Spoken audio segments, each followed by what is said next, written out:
Hey everyone, welcome to another Suzero YouTube video. It's me, Ollie, and today I'm going to be talking to you all a little bit about dried fruit. So, as the name suggests, it's a fruit from which all of the water content has been removed. Now this can be done naturally for a sun drying process, or it can be done through the use of dehydrators. Obviously, because the fruit shrinks and all the water content is removed, you're left with a very energy dense piece of dried fruit. It has a long tradition of use, which dates right back to the 4th millennium BC, and has only continued to get more popular because of its sweet taste and its long shelf life. Now, I'm sure you're all aware of lots of different dried fruits. You've got raisins, dates, mango, you can dry any fruit, but they're some of the most popular ones. But it's only continuing to get more popular, and you're seeing the fruits like the mangoes, the cranberries and blueberries are all becoming, you see those around a lot more. But the problem with some of these fruits is that they're very often candied, and that means they're sugar coated or in a sugary syrup before they're dried. And it's, as the name suggests, candied dried fruit, they're a little bit sweeter than the normal dried fruits. Let's talk about the good. So, when I say the good, I'm talking about the uncandied, normal dried fruit, okay? So a range of studies over years have shown that people who eat or incorporate dried fruit as part of their diet tend to weigh slightly less and ingest more nutrients when compared with those who don't. However, what it's important to be aware of with these studies is they're only observational studies, so they can't prove that it was only the dried fruit that cause these effects. Obviously, people who are consciously eating fruit and live that way of life generally tend to be a little bit healthier anyway. Dried fruit is a great source of plant compounds, especially antioxidants. Now, looking specifically, we're looking at raisins here, for example, full of potassium and other health-promoting compounds, which are obviously great and essential for the body. Some studies have shown that raisins have really helped decrease blood pressure, which is obviously great, especially if you're suffering from high blood pressure. Raisins have been shown to help decrease it, but they've also shown to help decrease blood cholesterol as well. And we're looking here at the LDL cholesterol, which is the bad cholesterol. And again, like this is similar with quite a lot of dried fruit. What's slightly unusual is for something so high in sugar is that it really increases the feeling of fullness, also called satiety. So you're less likely to go back and snack on other things. So you've got your raisins, but also a very popular dried fruit is prunes. These are super nutritious.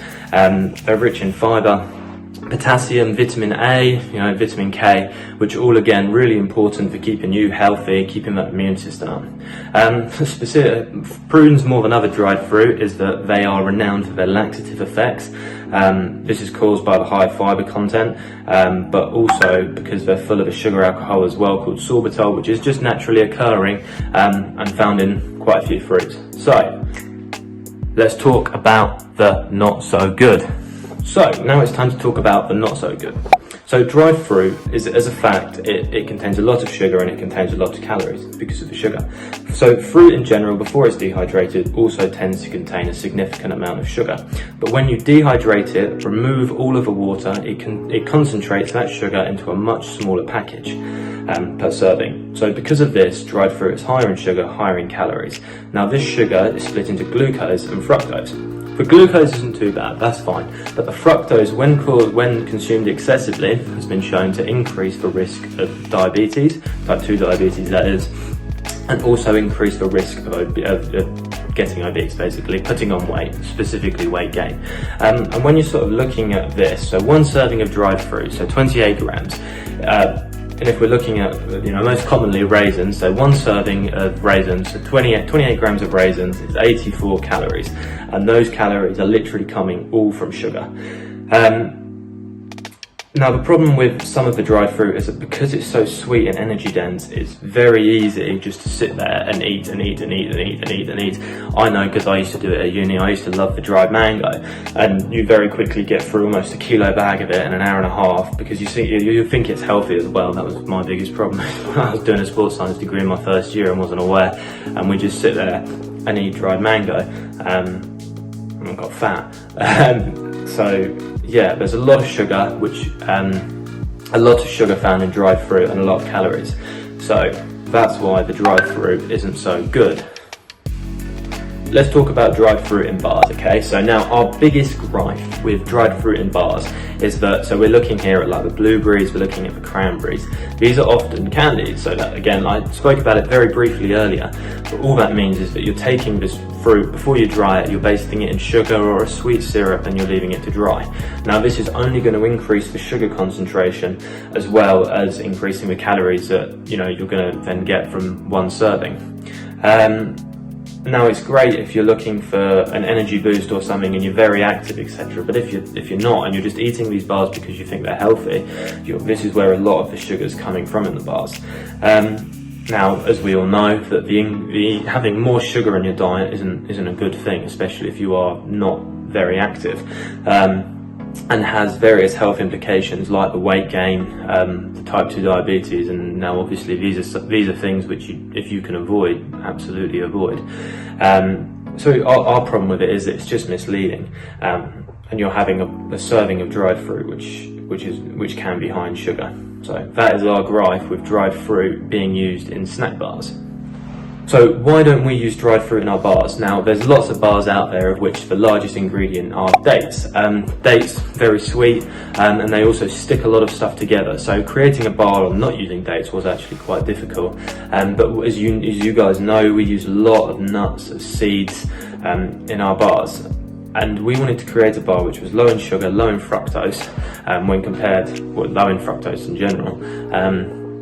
And that's one of the biggest standout points about our bars, is that they don't have the fructose in. They are low in sugar when you compare them with, you know, the other snack bars out there, some of the mainstream snack bars, full of dried fruit. And because these bars are, you know, they're marketed and branded as being healthy bars because they contain fruit, some people just aren't aware that this fruit is dehydrated fruit, it's dried fruit, the sugar's super concentrated, and you're not getting all of the nutrients, all of the minerals that you'd be getting if you just ate a portion of fruit.